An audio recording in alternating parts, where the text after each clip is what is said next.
ng masakit at masakit akapalyarihan king biye. Bakal pong salamat.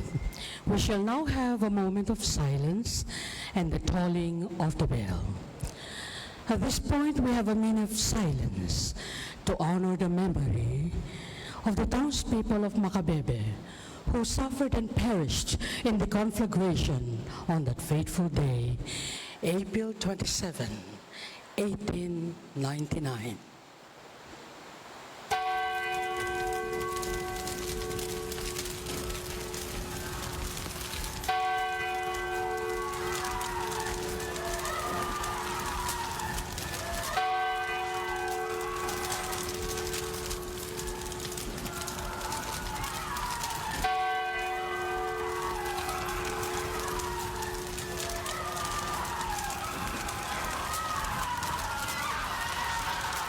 We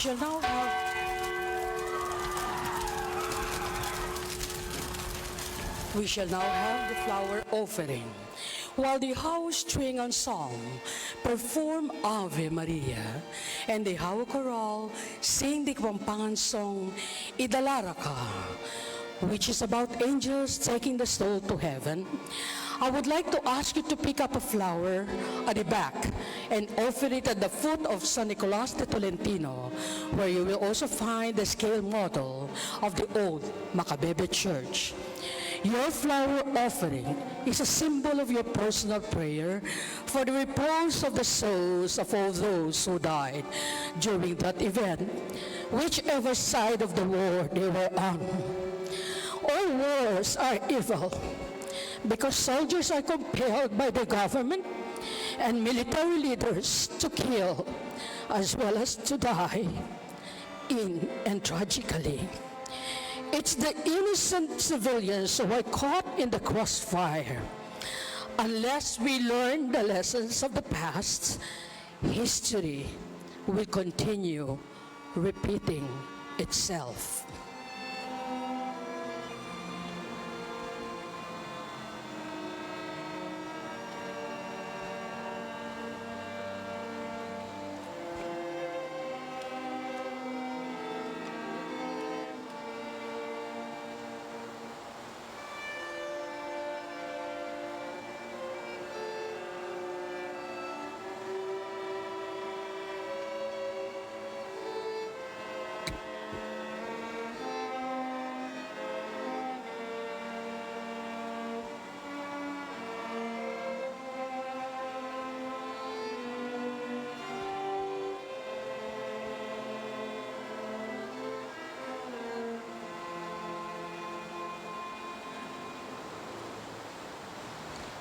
Mayari tana puluklok.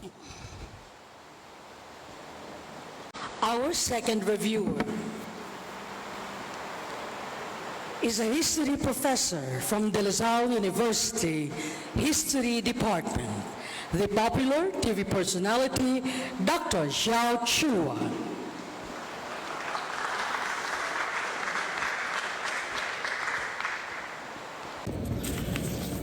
Mayap agat panapon kekongan, makasaysayang araw po sa inyong lahat. Mabuhay ang araw na ito. Luwidya, ingaldong ini. Mabuhay ang araw na ito dahil ito ay araw ng pagdiriwang ng kapangyarihan ng ating kasaysayan.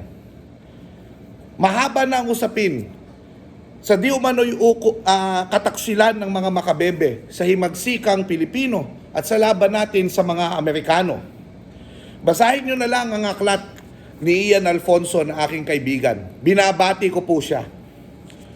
Pero, ang araw na ito ay ang paggawad ng katarungan.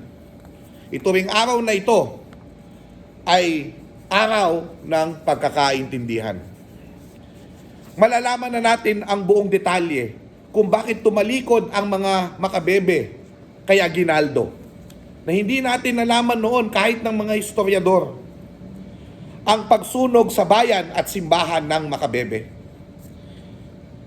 Alam na natin na himagsikan naman talaga yan.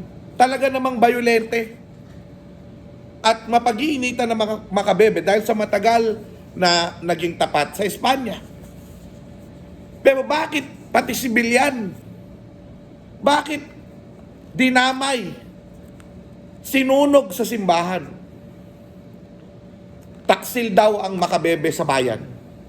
Pero paano kung ang mga kapwa kasama sa inang bayan ang nanakit sa kanila at nagbigay ng trauma? At patuloy pagkatapos na inaaglahi sila at tinatawag silang dugong aso. Sa akda ni Ian Alfonso, nalalaman na ng bansa o malalaman na ng bansa ang malagim na bahagi na ito ng ating pagbubuo bilang bayan, ng pagsilang ng ating bansa. Na pumatay ang Pilipino ng kapwa Pilipino. Kung tutusin, ang multo ni Andres Bonifacio ay narito sa insidenteng ito. Dahil na makikita sa pananaliksik ni Ian Alfonso sa kanyang konklusyon, isa sa mga kaaway ni Bonifacio na nagdulot sa kanyang pagbagsak at kamatayan sa kamay ng mga pumatay sa kanya. Ang dahilan kung bakit nasunog ang makabebe ay talaga namang ibang record ng taong ito. Basahin niyo po sa aklat na yan. Ngunit, hindi ito ang araw para wasakin ang mga pedestal. Bilang isang historiador para sa madla o public historian, ang aking concern dito ay paano ko ipaliliwanag na ang mga bayani natin ay gumawa ng mga bagay na karimari-marim para sa ating mga laban sa ating sariling kabalen o kababayan. Bayani pa ba sila? Una sa lahat, hindi naman santo ang ating tinutukoy o kinikilala ng Estado, kundi mga bayani. Actually, ayon nga kay Dr. Milagros Guerrero, tila hindi nakakatulong yung discourse kung bayani bang isang tao o hindi, kung bayani ba si ganito o bayani ba si ganyan. No? Sapagkat dapat ang tinitignan natin, tignan na lang natin ano yung naging papel ng mga taong ito sa pagkabansa natin at anong lessons ang makukuha natin sa kanilang mga pagkakamali. Kasi hindi na matatawaran yung papel ni na Aguinaldo, Luna, Jose Alejandrino sa pagtatatag ng bansa. Nandyan na yan, nakaukit na yan sa kasaysayan. Pero matuto tayo mula sa kanilang mga pagkakamali. Ayon kay Andres Bonifacio, Anang Andres Bonifacio, matakot tamo king kasaysayan, king kasalesayan, king amlat. Kapag, because alang lihim, mahayag. Matakot sa kasaysayan, walang lihim na di nahahayag. Ano man ang nangyari sa kasaysayan, hindi ito ang araw na dapat matali tayo dito. Araw ito ng kapangyarihan ng kasaysayan na magkaintindihan tayo. Araw ito ng kapangyarihan ng kasaysayan na magpagaling ng mga sugat. Gamitin natin ang mga sugat na ito upang matuto tayo. Harapin natin ang mga panahon ng mga Pilipino ay inapi ang kapwa Pilipino tulad ng panahon ng batas militar. Na matuto tayo na sana wala ng Pilipino pang mga api sa kapwa Pilipino at wala ng digmaan na mangyayari dahil sa mga digmaan, sibilyan lamang ang tinatamaan. Mayap abengi po kay Kongan, makasaysayang gabi po sa inyong lahat. Luwid tamungan, dakal salamat po, makapangyarihan ang kasaysayan. Dakal mo naman pong salamat, Dr. Xiao Chu.